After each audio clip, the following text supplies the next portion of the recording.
Hinamak na manugang. Kabanata 471. Miss Dixon wrong. Si Liu Xin ay natakot at napasigaw sa gulat. Gayunpaman, ibinaba niya ang telepono at narinig ang isang abalang boses. Pata. Nawala ang telepono sa kamay ni Liu Xin at nahulog sa lupa. Napaupo si Liu Xin sa lupa na may mukha ng kawalan ng pag-asa, na para bang siya ay may edad na 10 taon sa isang iglap. Tiyuhin. Napaungol din si Liu Yixun.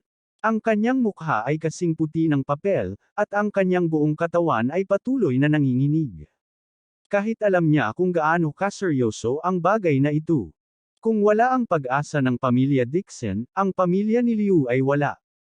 Sa orihinal, ang mga Liu ay nakasakit na ng maraming tao sa pamamagitan ng paggamit ng mga loan shark, pagkain ng laman ng tao at pag-inom ng dugo ng tao.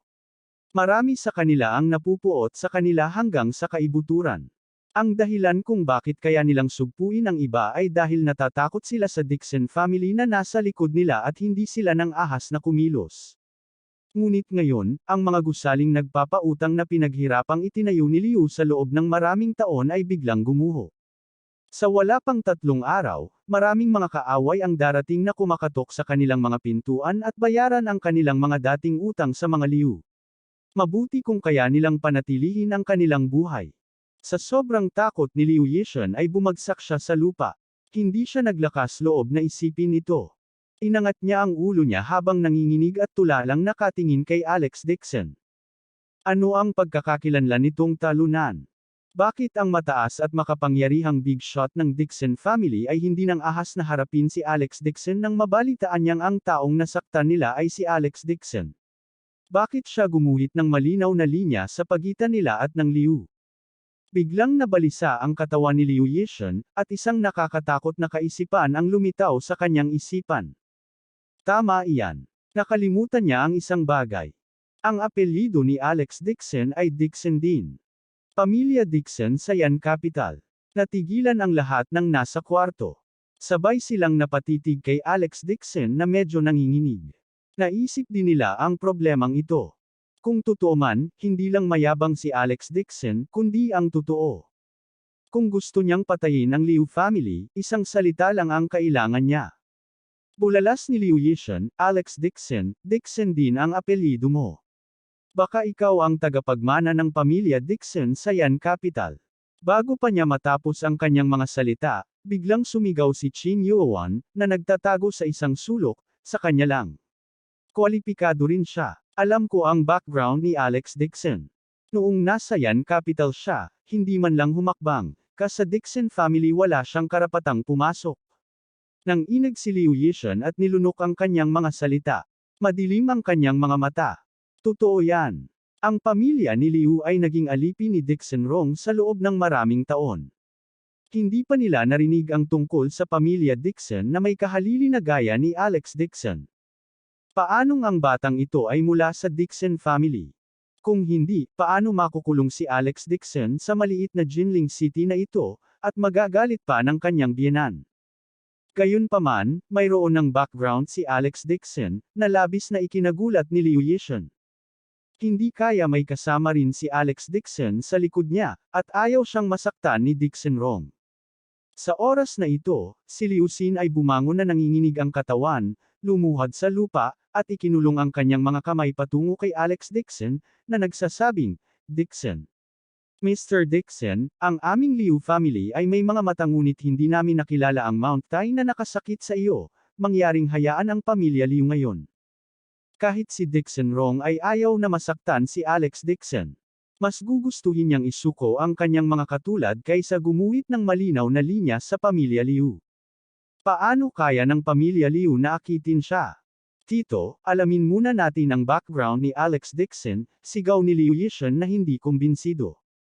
Bago niya matapos ang kanyang mga salita, biglang sumigaw si Liu Xin, lumuhad. Saglit na natigilan si Liu Yixun. Tumayo siya na hindi kumbinsido ang mukha. Kahit na wala ang Dixon family bilang kanilang background, ang financial group ng Liu ay medyo makapangyarihan pa rin. At saka, wala siyang ideya kung sino itong Alex Dixon.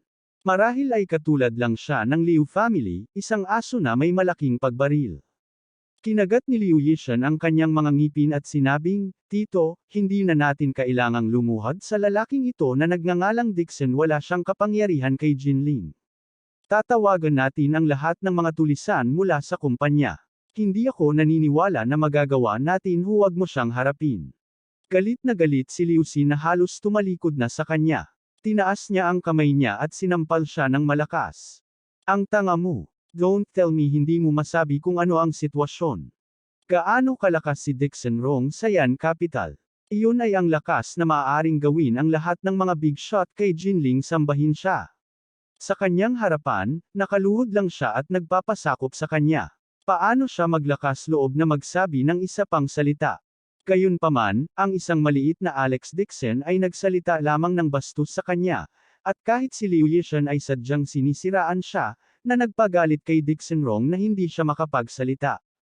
Ngunit gayunpaman, hindi talaga naglakas loob si Dixon Rong na saktan si Alex Dixon. Desidido pa siyang sumuko sa pamilya ni Liu at pinutol ang relasyon sa kanila. Dapat malaman ng isa na ang ibinigay niya ay ang taunang tubo na 1 bilyon.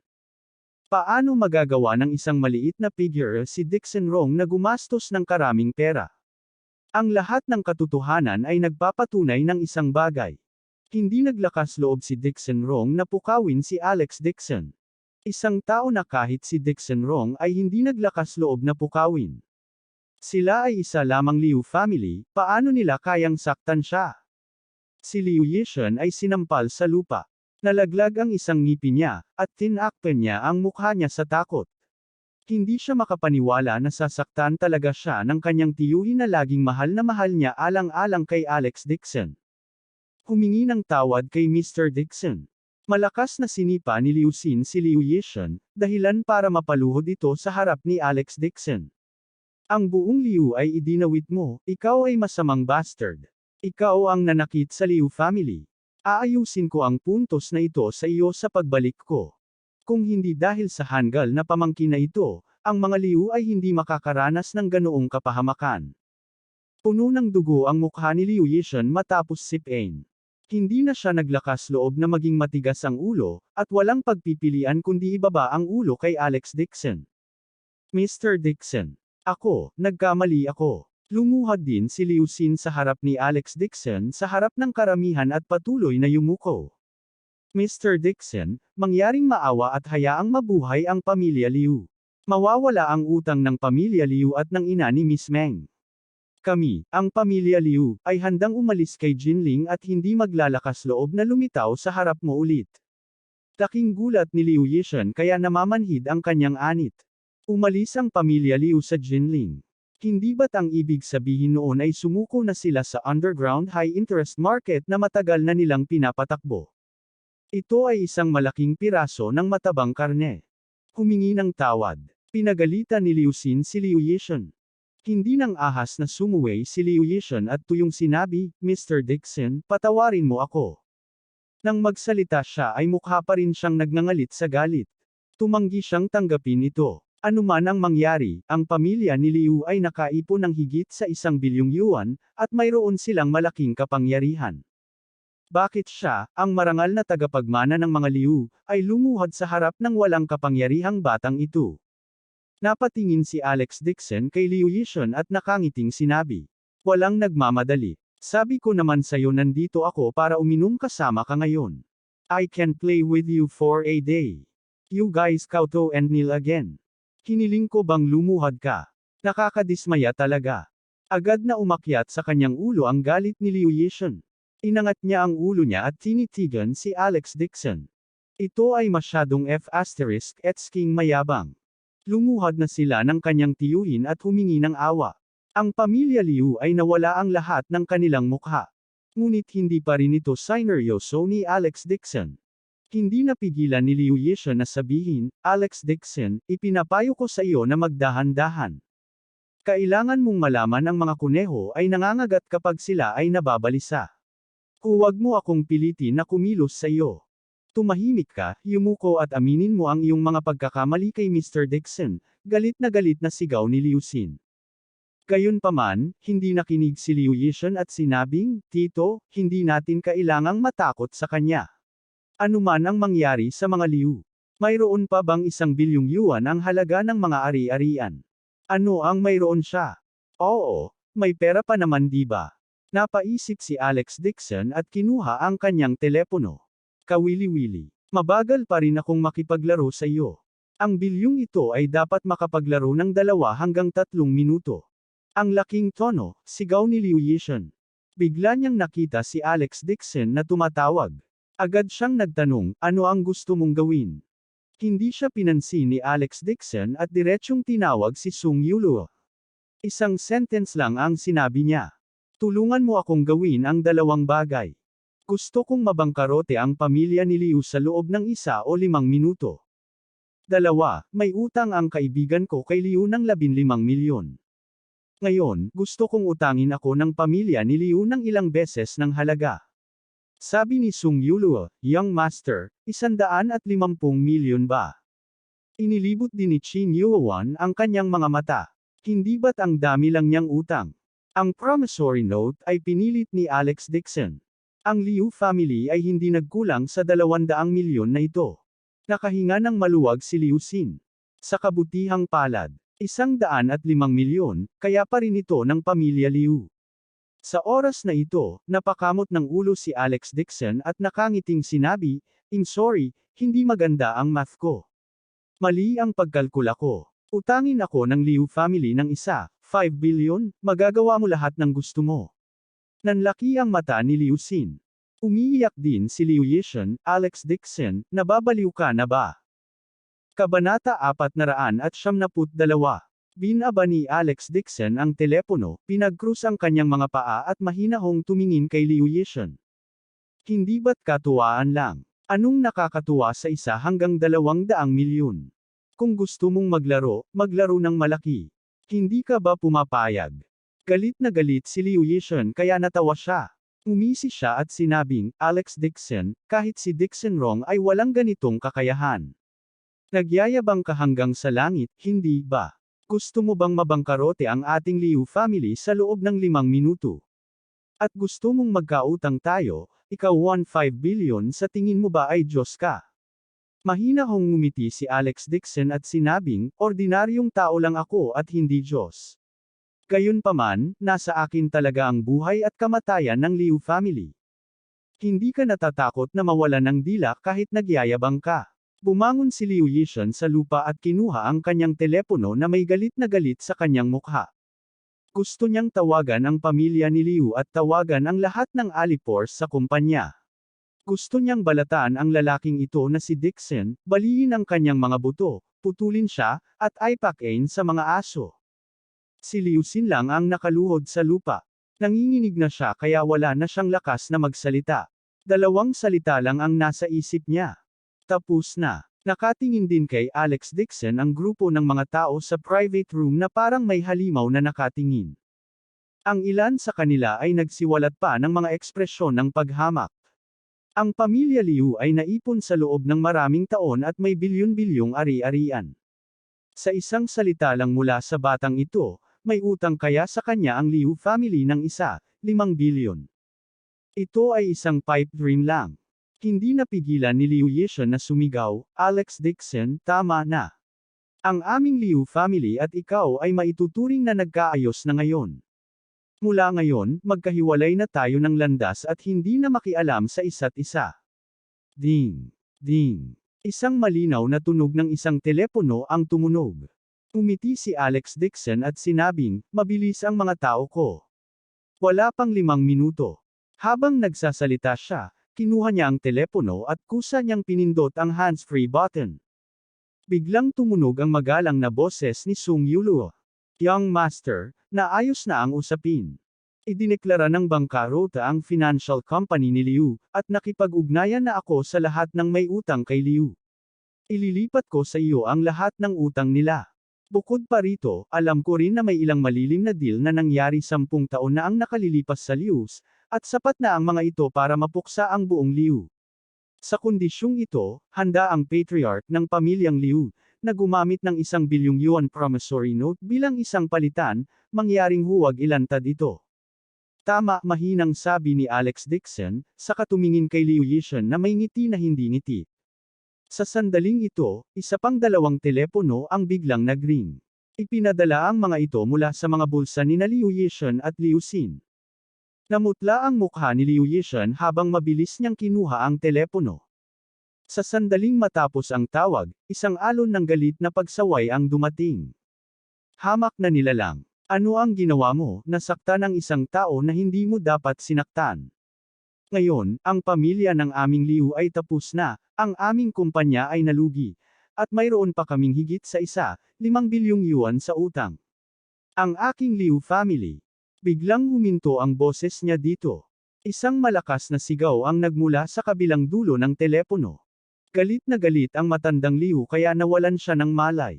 Mabilis na dumating at nagpadala sa kanya sa ospital.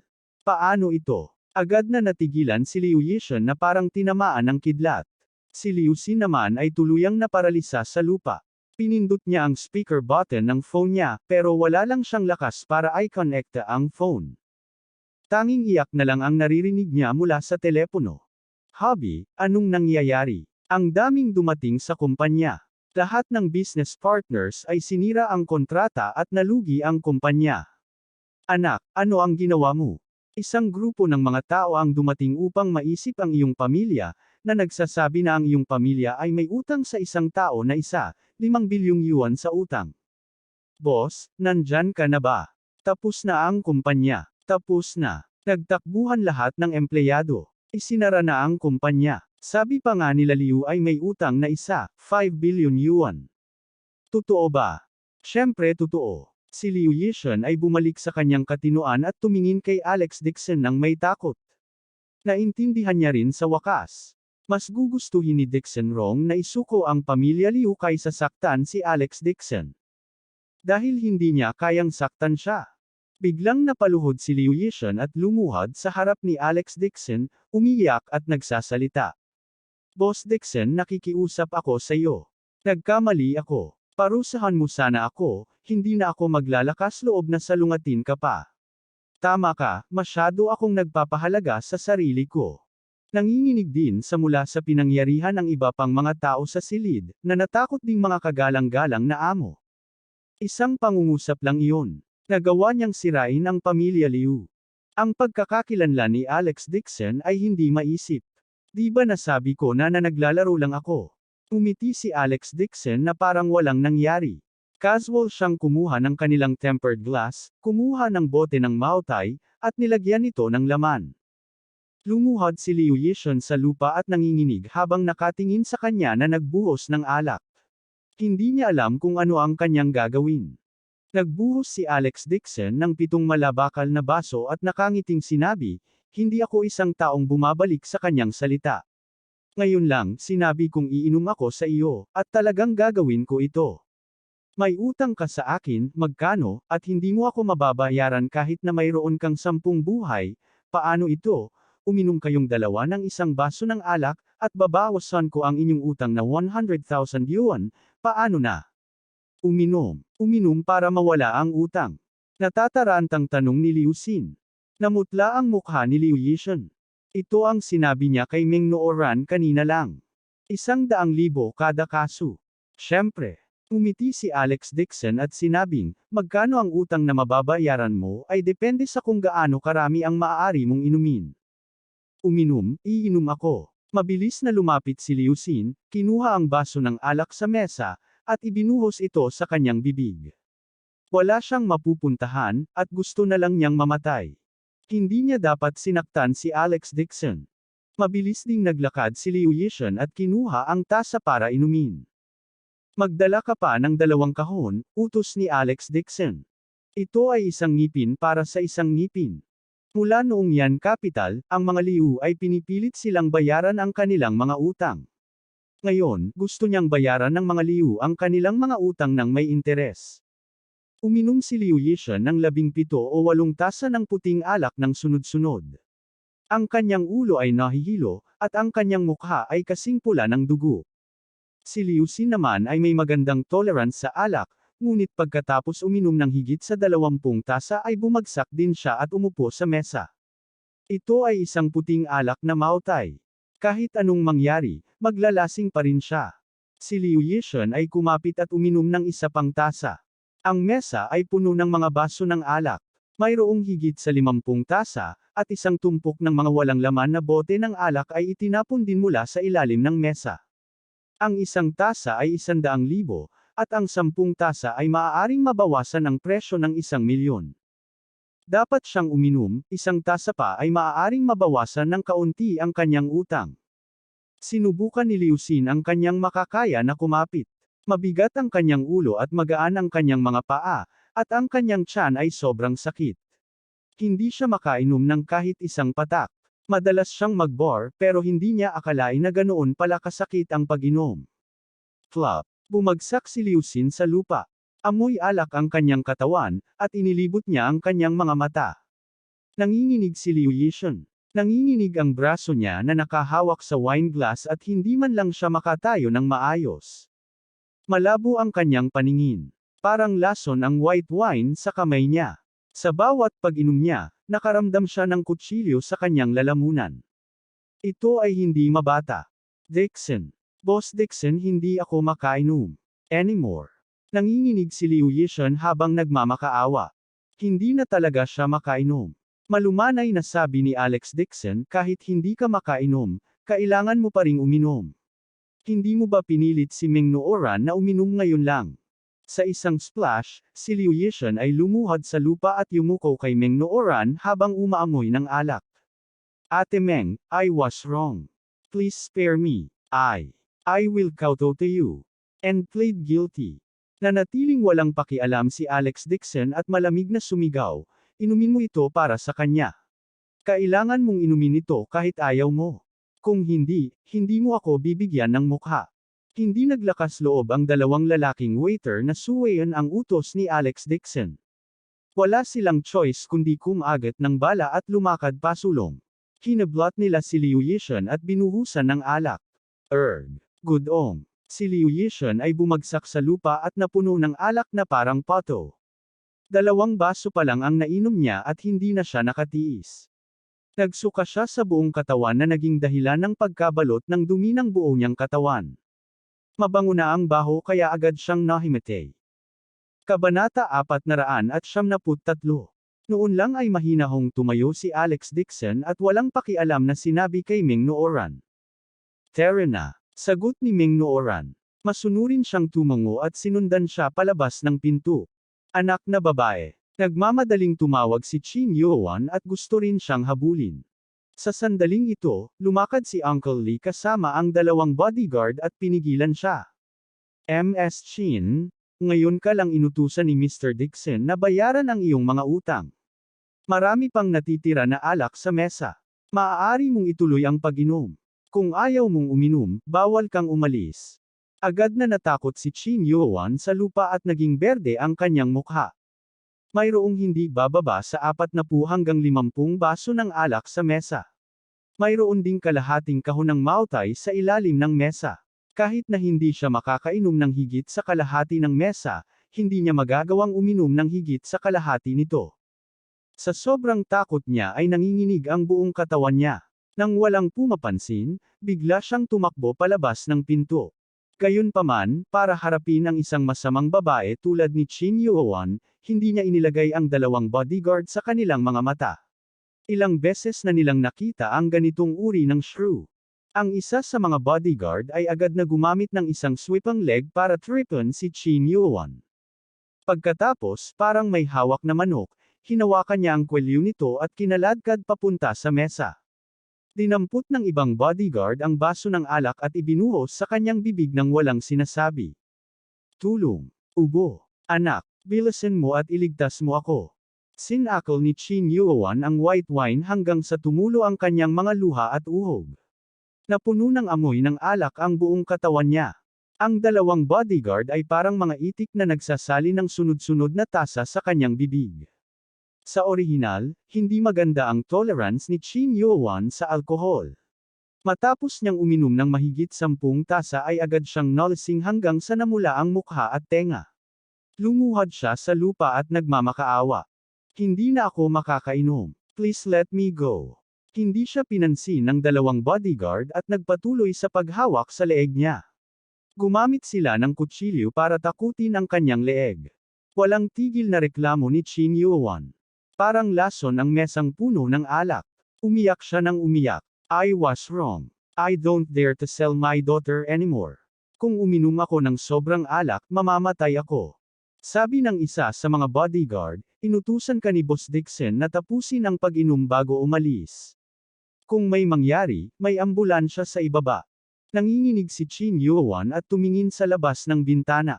Tulad ng inaasahan. Isang puting ambulansya at ilang doktor at nurse ang naghihintay sa ibaba. Agad siyang bumagsak sa lupa, umiiyak, na para bang nawala lahat ng buto niya. Tayo. Binuhat siya ng isa sa mga bodyguard at malamig na sumigaw. Inutusan ni Boss Dixon na kung maglakas loob kang saktan siya muli, bibigyan ka niya ng antidote sa halip na mautay. Uminom pa si Chin Yuan ng ilang baso ng alak. Parang may apoy na naglalagablab sa kanyang tiyan at sobrang sakit ng kanyang ulo. Hindi na niya kinaya. Sabay-sabay siyang nagluwa ng malaking dami ng maruming sopas at bumagsak sa dumi sa alkantarilya. Inilibot niya ang kanyang mga mata at namatay sa kalasinggan. Tuldok, tuldok, tuldok. Yan Capital. Alex Dixon. Papatayin kita. Ibinaba ni Dixon Rong ang kanyang telepono, ang kanyang magandang mukha ay puno ng kahalayan.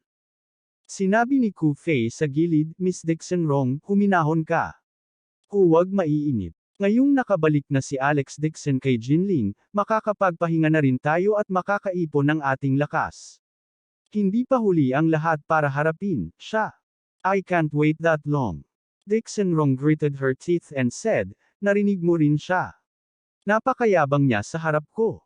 Hindi niya ako siniseryoso. Malamig na sinabi ni Ku Fei, hayaan mo siyang maging mayabang sa loob ng ilang araw. Kasalukuyan kong pinapabilis ang paglilinaw ko sa Thunder Order. Sa lalong madaling panahon, malalampasan ko na ang kanyang lakas. Sa oras na iyon, maaari mong gutihin ang Dixon na iyon sa 1,000,000 piraso o gawin siyang abo. Kinagat ni Dixon Rong ang kanyang mga ngipin at inikat ang kanyang ulo upang magtanong, kung gayon, magiging duwag tayo. Nagpapagaling na siya kay Jinling. Kung hihintayin nating tumigas ang kanyang mga pakpak, hindi magiging ganoon kadali ang pakikitungo sa kanya. Sinabi ni Ku Fei, huwag kang mag-alala. Ipapadala ko si Ding Yu para subaybayan siya. Ang bawat galaw niya ay magiging kontrolado natin. Nakahinga lang ng maluwag si Dixon Rong nang marinig niya ang sinabi ni Ku Fei. Malamig pa rin ang maganda niyang mga mata. Ilang mga ari-arian ang sunod-sunod na nawala sa kanya, at ang kanyang lakas ay lubhang nabawasan. Lahat ito ay ginawa ni Alex Dixon. Bukod dito, tinawag siya ng kanyang ama, si Dixon Yulong, mula sa ibang bansa at pinagalitan siya, na sinasabi sa kanya na huwag makipag-away kay Alex Dixon. Ang Liu's Financial Company ay isa na ngayon sa kanyang pinagkukunan ng kita. Ipinagbawal ng pamilya Dixon ang pagpapatakbo ng mga kulay-abong katangian. Lalo na kapag mababa ang tingin nila sa mga negosyo tulad ng mga nakatataas. Sinamantala ng financial company sa ilalim ng pangalan ni Dixon Rong ang butas at pumikit din ang pamilya dito.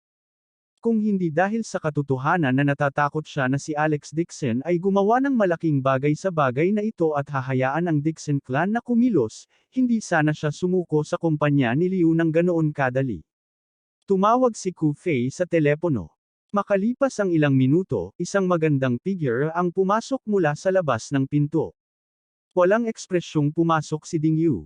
Nakasuot siya ng masikip na itim na suit, at ang kanyang mga kurba ay perpektong nakabalangkas. Sinabi ni Ku Fei sa malamig na boses, ayusin ko na pumunta ka kay Jinling at patuloy na manatili sa tabi ni Alex Dixon upang subaybayan siya. Iulat sa akin ang lahat ng kanyang mga kilos, alam mo ba? Isang bakas ng pag-aalangan ang sumilay sa mukha ni Ding Yu. Nasaan ang kapatid ko? Gusto ko siyang makita. Nakilala ko. Isang tao. May paraan daw siya para mailigtas ang innate disease ng kapatid ko. Ang sakit ng kapatid mo, ako lang ang makakapagpagaling nito. Huwag kang mag-alala, basta't sundin mo ang mga utos ko at subaybayan mo si Alex Dixon, magiging ligtas at maayos ang kapatid mo. Malamig na sabi ni Ku Fei, kung maglakas loob kang magtago ng anuman, sa akin, mawawala ng buhay ang kapatid mo. Tinaas baba ni Linrong ang kanyang baba at sinabing, si Alex Dixon ay sinira ang ilan sa aking mga kumpanya. Ayokong magkaroon siya ng magandang panahon. Aliwin mo si Alex Dixon, sirain ang kanilang relasyon, gawing ligaw ang kanyang pamilya at mawala ng kapayapaan. Gayon din, mas mabuting humanap ka ng pagkakataon na hiwalayan siya ng kanyang asawa. Bahagyang sinabi ni Ding Yu, napakaganda ng relasyon ni Alex Dixon at ng kanyang asawa, wala akong magagawa. Malakas na sinampal siya ni Linrong at pinagalitan, nanatili ka sa tabi niya ng ilang araw at talagang nagsasalita ka pa rin para sa basurang ito. Huwag mong sabihin sa akin na walang paraan. Ang langaw ay hindi kumagat ng walang tahi na itlog. Dapat mong alamin ang kailangang gawin. Sigaw ni Ku Fei. Gawin mo ang sinabi ni Miss Dixon Rong. Kung hindi, hindi ko magagarantiya ang kaligtasan ng kapatid mo. Pula at namamaga ang magandang mukha ni Ding Yu. Malamig niyang sinulyapan si Dixon Rong at bahagyang sinabing, "Got it." Tumalikod siya at naglakad palabas. Matapos lumabas ng pinto si Ding Yu, malamig na sinabi ni Dixon Rong, "Ku Fei, maniniwala ka ba talaga sa babaeng ito?" Umiti si Ding Yu at sinabing, "Please rest assured Miss Dixon Rong." Si Ding Yu ay hindi interesado sa mga lalaki.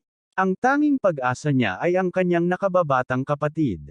Siguradong hindi niya magugustuhan si Alex Dixon. Madilim na sinabi ni Dixon Rong, kung gayon, kailangan mong itago ng mabuti ang kanyang nakababatang kapatid. Sa oras na iyon, mahirap kontrolin ang babaeng ito kung walang ebidensya. Nang makitang lumabas si Ku Fei sa sala, ang galit sa mga mata ni Dixon Rong ay mahirap pa ring pigilan. Kinuha niya ang phone niya at nag-dial ng number. "Hoy, hanapan mo ako ng ilang makapangyarihang assassin para pumunta sa Jinling para tanggalin si Alex Dixon, o ang pinakamahalagang tao sa tabi niya. Kung tungkol sa presyo, magbabayad ako ng ilang beses." Kabanata 474. Hindi niya kinaya ang pagkakahiga nito. Ayaw niyang pakialaman ang pagbabawal ng Dixon clan na pilayin ang sarili niyang uri. Dahil malayo si Alex Dixon sa Jinling, paano kung lihim niyang gustong humanap ng assassin? Mataas ang langit at malayo ang emperador. Sinamahan ni Dixon Shenglan ang matandang master para magpagaling sa ibang bansa. Paano siya mag-aalaga ng labis? Tuldok, tuldok, tuldok. Ang usapan ng piging ay lumipas na ng ilang araw at si Meng Nooran ay hindi pa rin mapakali. Natatakot na si Qin Yuan ay muling hahanapin siya. Hindi niya maiwasang palihim na tawagan si Qin Yuan, gusto niyang tawagan ang kanyang ina pabalik sa Yan Capital at huwag na siyang gambolain muli ni Alex Dixon. Ngunit sinong mag-aakala na nang matanggap ni Qin Yuan ang kanyang tawag sa telepono, talagang natakot siya kaya nanginginig ang kanyang buong katawan. Hindi na siya kumibo at mabilis na ibinaba ang tawag na para bang natatakot na may kumitil sa kanyang buhay. Nagulat si Meng Nooran. Hindi kaya binalaan ni Alex Dixon si Qin Yuan. Ngunit ang kanyang ina na ganoong uri ng buhong ay hindi madaling harapin. Hindi niya alam kung ano ang nangyari. Pagkaalis niya sa winery noong araw na iyon, hindi niya alam kung ano ang nangyari pagkatapos noon. Hindi rin sinabi ni Alex Dixon sa kanya. Gayunpaman, sinabi ni Qin Yuan sa telepono na nakatanggap na siya pabalik sa Yan Capital. Dahil iyon ang nangyari, nakahinga rin ng maluwag si Meng Nooran. Bagamat ang pakikitungo sa kanya ni Alex Dixon na parang nakababatang kapatid at napakahusay ng pakikitungo ni Jane Lewis sa kanya, ayaw nang bigyan pa ni Meng Nooran ng problema sina Alex Dixon at Lewis family. Ang pabrika ng parmasyutiko ay kasalukuyang ginagawa at sina Alex Dixon at Renan ay nakatayo sa tabi ng lugar ng konstruksyon. Katatapos lang niyang tawagan si Jiang Shuili. Maganda ang takbo ng joint ventures sa Yan Capital. Hindi matugunan ng supply ng mga order at pangangailangan. Hinihintay na lang nila na may tayo ang production line. Umiti si Jiang Shuili at sinabing, "Alex Dixon, nagpadala ako ng isang tao mula sa Yan Capital para tumulong. Ako rin ang mga ngasiwa sa iyong trabaho." Umiti ng mapait si Alex Dixon at sinabing, "Hindi naman pwedeng ikaw, fourth uncle, di ba? Paano iyon posible?" Umisi si Jiang Shuili at sinabing, "Bumalik ang tatay ko at pinarusahan siyang lumuhad ng 3 araw. Nakakulong pa rin siya sa bahay habang iniisip iyon. Pwede bang padadalhan mo ako ng kagandahan? Kalahating biro na sabi ni Alex Dixon. Humajijik si Jiang Shuili at sinabing, itatago ko muna ito sa ngayon. Maiintindihan mo kapag nakita mo ito. Bandang hapon papauwi na sana si Alex Dixon sa villa mula sa construction site nang biglang nadilim ang kanyang paningin at natakpan ang kanyang mga mata. Isang mabangong hangin ang lumipad mula sa kanyang likuran, at pagkatapos ay naramdaman niya ang init sa kanyang likod, na parang may kung anong tumatalbog sa kanyang likuran. Maputi at makinis ang mga kamay na nakatikip sa kanyang mga mata, na nagbibigay ng kakaibang bango. Hindi napigilan ni Alex Dixon na huminga at ngumiti ng mapait. Dingyu, bakit ka pumunta kay Jinling? Ay, nakakainis. Boss Dixon, paano mo ako nakilala ng ganoon kabilis? Kasunod ng mahinang boses na nagmumula sa likuran, lumuwag ang pares ng mga kamay na nakatikip sa mga mata ni Alex Dixon. Umiling si Alex Dixon at tumalikod. Hindi niya inaasahan na noong sinabi ni Jiang Shuili na magpadala ng isang tao, ipinadala niya talaga si Ding Yu sa Jinling. Nakita lang niya si Ding Yu na nakasuot ng itim na uniforme sa opisina at nakatayo sa harap niya na may pagmamahalan. Ang kanyang magandang mukha ay nakasuot pa rin ng isang kaakit-akit na matamis na ngiti at ang kanyang mainit na figure ay nasa bingit pa rin ng paglabas. Alex Dixon seedlessly, the factory is not built yet. Anong ginagawa mo dito? Ako ang iyong sekretarya, Boss Dixon, nakangiting sabi ni Ding Yu. Bagamat ginagawa pa ang pabrika, maaari akong tumulong sa ibang mga departamento. Maaari rin akong tumulong sa mga dokumento. Hindi ko maaaring hilingin sa iyo na pumunta doon ng personal. Natigilan si Alex Dixon. Noon lang niya naalala ang mga dokumento ng construction site. Hiniling niya kay Wang Lizu na gawin ito. Hindi alam ng mga tagalabas na siya ang boss ng Wanhao Company. Tama, tumango si Alex Dixon at sinabing, hahanap muna ako ng matutuluyan mo. No need. Nag-book na si President Jiang ng hotel suite sa Hilton para pansamantalang manatili ako. Umiti si Ding Yu at hinayla ang kahon mula sa lupa. Pwede mo akong ipadala doon. Hayaan mo akong gawin ito. Kinuha ni Alex Dixon ang molito sa kamay niya at naglakad papunta sa kotse sa tabi niya. Wala rin siyang magawa. Maaaring magpadala si Jiang Shuili ng sinuman maliban kay Ding Yu. Itong babaeng sekretary niya ay magaling sa lahat. Mainit ang kanyang figure at ang kanyang anyo ay kaakit-akit at nakakagayak. Ang kanyang mga salita ay mas maislan at siya ay lalo na mahilig kumilos spoiled. Sa mata ng mga lalaki, siya ay isang mapang-akit na kagandahan. Gayunpaman, sa mata ng mga kababaihan, siya ay isang vixen. Pansamantalang nagpasya si Alex Dixon na huwag sabihin kay Jane Lee West ang tungkol kay Ding Yu. Saktong paghakbang niya pasulong, bigla siyang nabangga ng katawan ni Ding Yu mula sa likuran. Isang pagsabog ng bounciness ang naging dahilan ng pag-goosebumps ng likod ni Alex Dixon.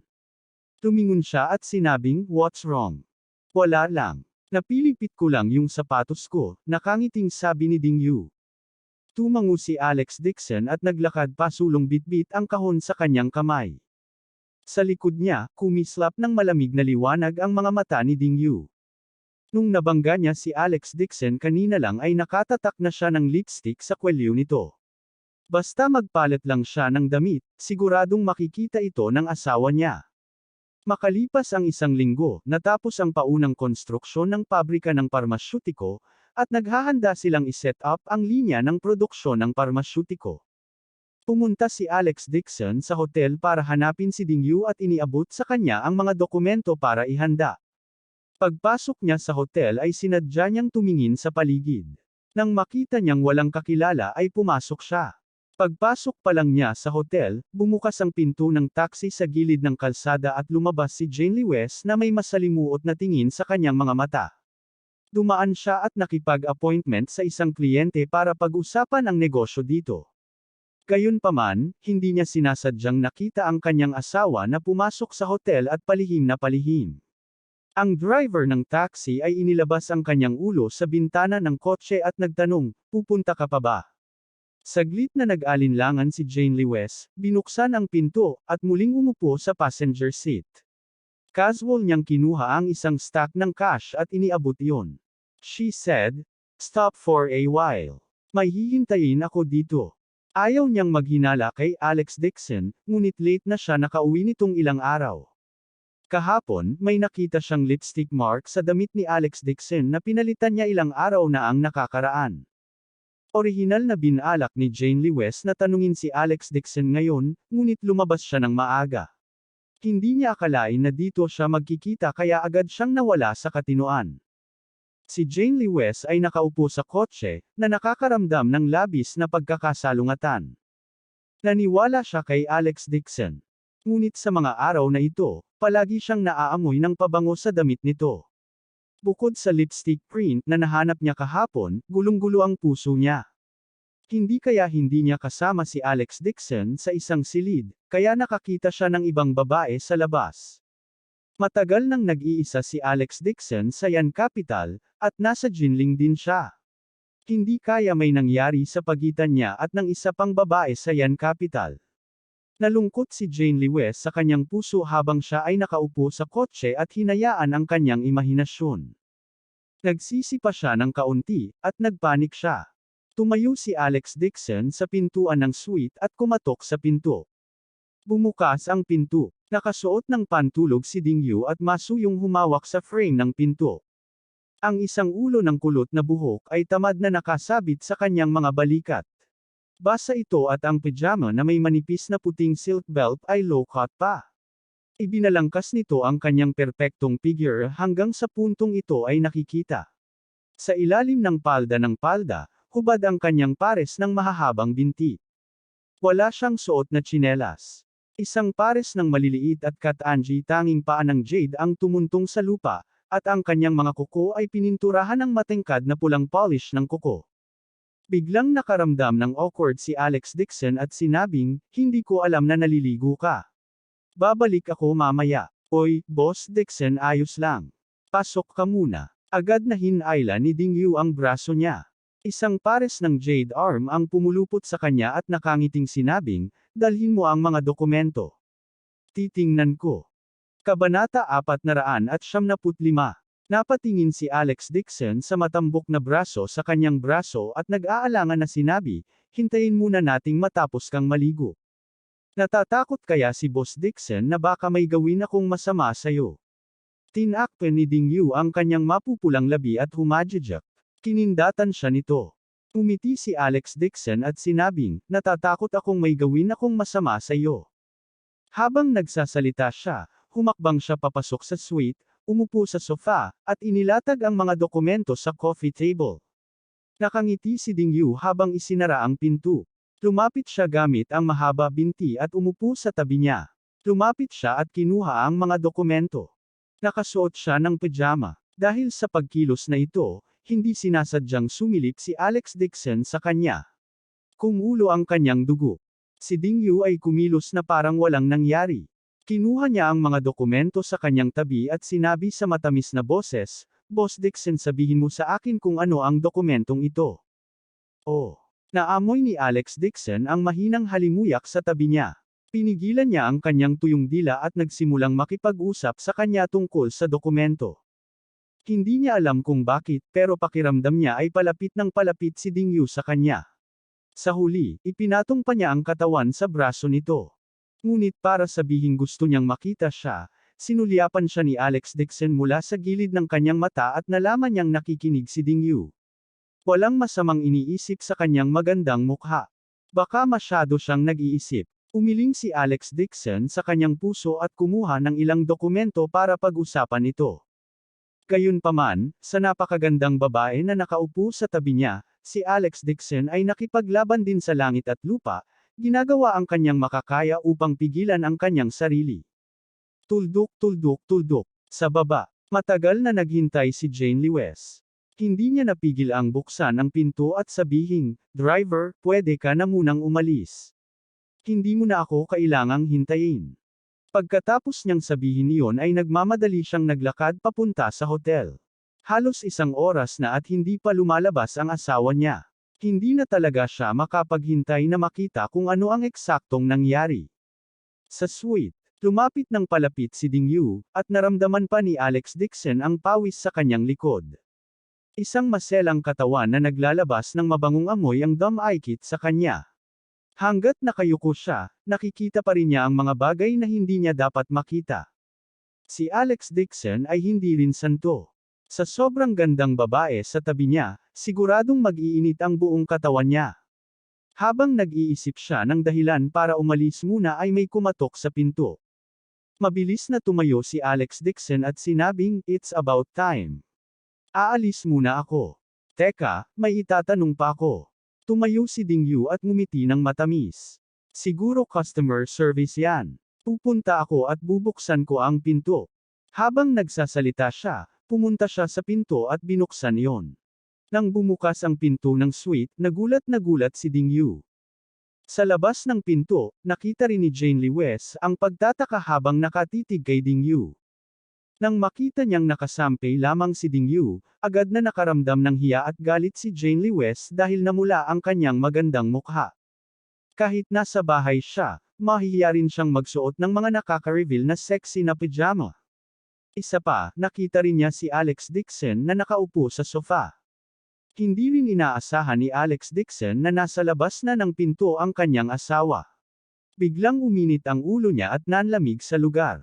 Pinalaki ni Ding Yu si Jane Lee West at agad na nakilala ang asawa ni Alex Dixon. Pero naka-cross arms lang siya na may ngiti na hindi ngiti at sadyang kunwari ay hindi niya kilala si Jane Lee West habang nakangiting sabi. "Sekretarya ako ni Boss Dixon, magkasama kami noong nasa Yan Capital kami.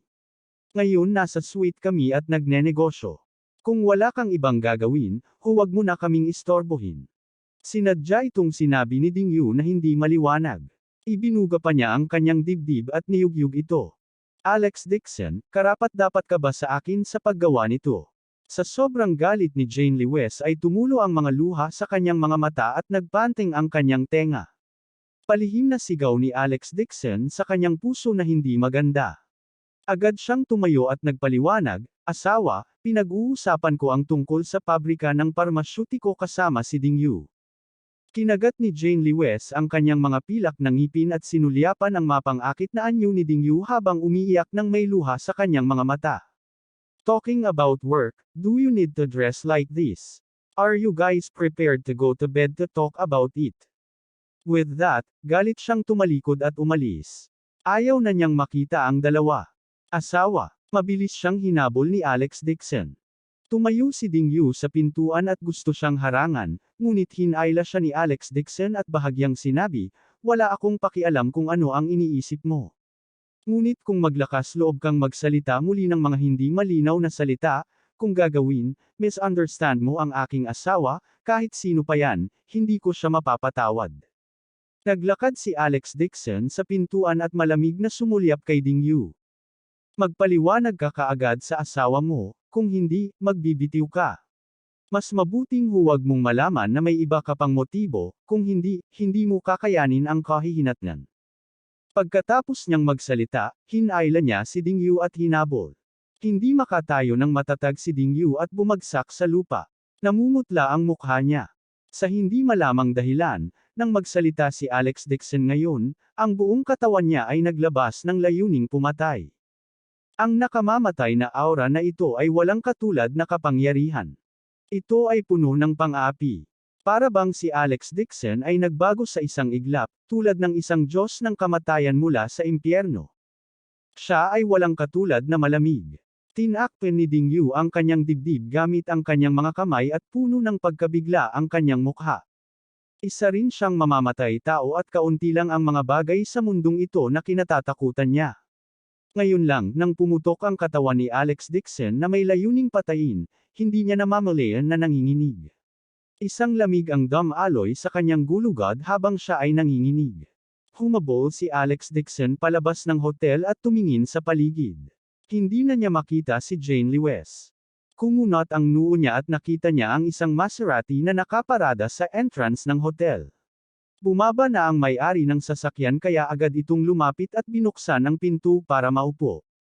Muntik nang matamba ang may-ari. Bumangon siya at galit na sumugod. Akmang talon ang may-ari ng sasakyan, mabilis na naglabas ng bank card si Alex Dixon. "I'll buy this car. There are 60 million in the card. You can take it out yourself." Ang password ay.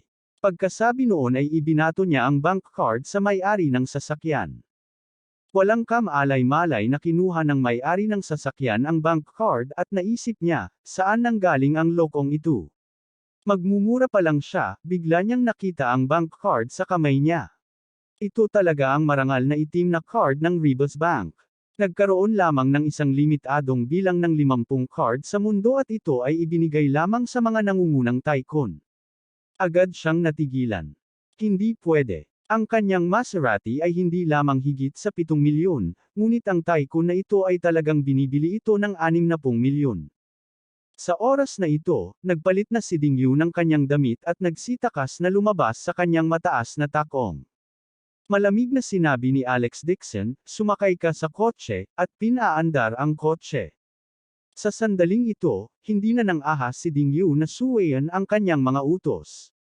Mabilis niyang binuksan ang pinto ng kotse at umupo sa backseat. Pagkaupo pa lang niya sa kotse ay pinaandar agad ni Alex Dixon ang sasakyan. Hinawakan niya ang manibela gamit ang isang kamay at kinuha ang kanyang telepono gamit ang isa para tawagan si Wang Lizu. "Pakiluzon ang Heavenly Eye at tingnan ang kinaroroonan ng aking asawa. Magsumbong sa loob ng 1 minuto." Masasabi ni Wang Lizu na hindi tama ang boses ng amo at mabilis siyang sumang-ayon. Umupo si Ding Yu sa back row at kitang-kita niya ang malamig na katawan ni Alex Dixon. Wala siyang lakas ng loob na magsalita. Tinapakan ni Alex Dixon ang accelerator at ang sasakyan ay umabant na parang palaso. Ang bilis ay napakabilis. Abangan ang susunod na kabanata.